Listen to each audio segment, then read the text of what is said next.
How dare you cry over these rags? You should thank me for destroying them. Such a dirty The woman. slap came down fast. The wind from her palm slashed through the air. But for the first time in the history of the Anderson mansion, the slap did not land. A hand caught Clarissa's wrist, firmly, tightly. It was Amaka, the quiet maid, the girl who never spoke.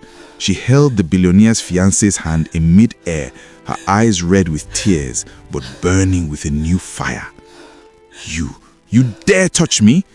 And just as Clarissa opened her mouth to scream, to curse, to fire this girl, a deep voice thundered from the hallway behind them. Clarissa, what are you holding? Clarissa froze. It was Chicky, the billionaire. He wasn't supposed to be home, but he was here, and he had seen everything.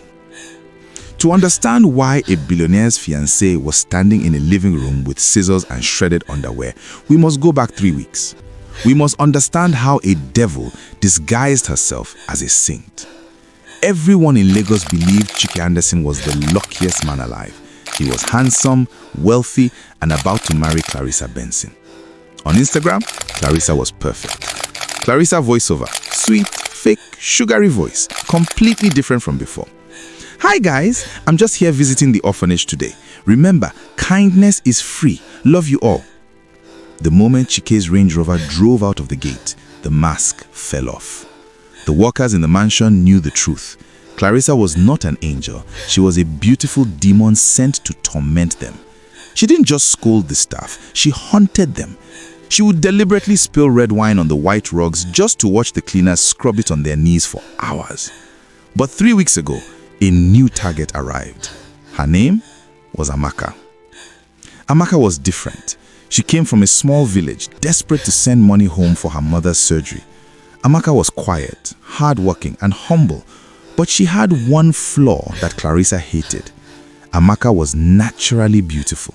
She wore no makeup, yet her skin glowed. Clarissa made a vow to herself. I will break this girl. I will make her run away. For weeks, the torture was subtle. Clarissa would walk into the kitchen while Amaka was mopping. You missed a spot. Clean it again. Amaka would not complain. She would simply bow her head. I am sorry, ma. The next day, Clarissa would hold her nose when Amaka walked by. Ugh, you smell like poverty. Don't come near my food with your village hands. Amaka endured it all. She swallowed her pride because her mother's life depended on this salary. But silence only made Clarissa angrier. She wanted a reaction. She wanted tears. She wanted begging. The breaking point came on a Tuesday afternoon. Chike was away. The house was supposed to be Clarissa's kingdom. Bored and looking for trouble, Clarissa marched into the staff quarters. She kicked open the door. She saw Amaka's small bag on the bed. She poured the contents out.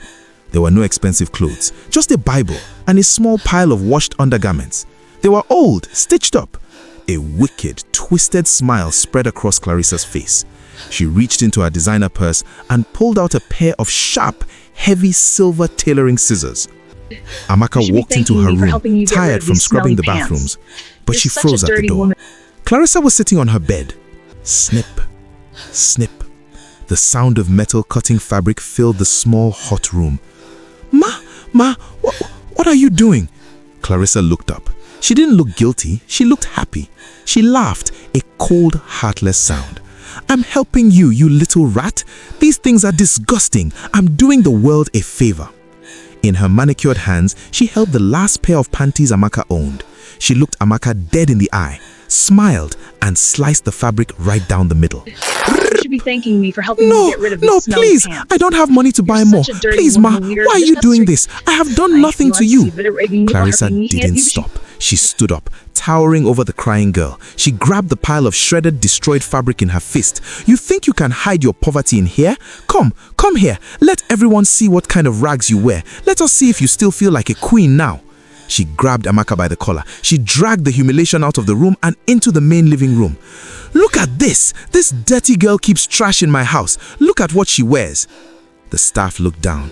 They didn't see trash. They saw cruelty. They saw a girl's dignity cut into pieces. Amaka stood there, trembling. Tears streamed down her face. She looked at the ruined clothes. Then she looked at Clarissa. something inside Amaka snapped. Not in anger, but in truth. It is not a crime to be poor, ma, but it is a sin, a deep sin to be wicked. The room gasped. Clarissa's eyes widened. You talk back to me? A nobody? She raised a hand, but Amaka caught it. And then Chike fully walked into the room. He looked at the scissors, he looked at the floor, he looked at the tears. Chike's voice shaking with disappointment and rage, very controlled. Clarissa, why are you holding scissors? And why are you destroying her clothes? Baby, you're back. No, listen, this girl stole from me. I was just searching her room and she attacked me. I was defending myself. Lies. It was Mamati, the head housekeeper. She never spoke up. She feared losing her job, but not today. She didn't steal, sir. Miss Clarissa caught them. She went into her room to humiliate her. She called them rags. She does this every day when you are gone. She is not an angel, sir. She is a terror. Shut up, you old witch. You're all fired, all of you. Enough! The house shook. Chike walked slowly. He bent down and picked up a piece of the pink fabric. He saw the cut marks. He looked at Clarissa. His eyes were no longer full of love. They were filled with disgust, like he was looking at a cockroach. You went into her room to cut her underwear. That isn't just mean, Clarissa. That is madness. That is evil. Chike, listen, it was just a joke. Suddenly, the heavy front door burst open.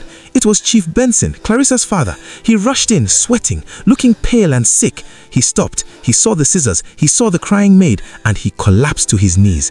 It's happening again. Oh God, Chike, forgive us. Chike, what is happening again? Years ago, before she met you, she did this to another maid in our village. She bullied her. She destroyed her things with scissors. The girl ran away in the middle of the night to escape Clarissa. She ran into the road blindly and a truck hit her. She died because of Clarissa's cruelty. The room went dead still. Even the air conditioner seemed to stop humming. Chike looked at the woman he loved and saw a murderer.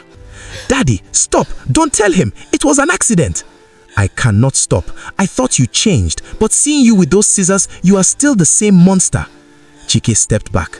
You killed someone and you are here cutting clothes? Chike, please, I love you. Don't leave me. Chike didn't yell. He simply pulled his leg away. He reached into his pocket and took out his phone. The wedding is off. No, Chike, no. Chike ignored her. He turned to Amaka, who was wiping her eyes. He reached into his suit pocket and pulled out a clean white silk handkerchief. He handed it to Amaka gently. Amaka, I am sorry.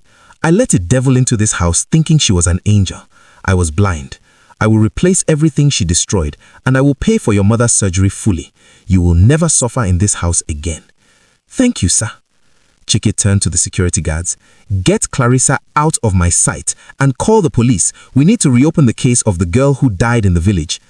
As Clarissa was dragged out, screaming and kicking, her heels scraping against the marble floor, the angel mask finally fell off completely.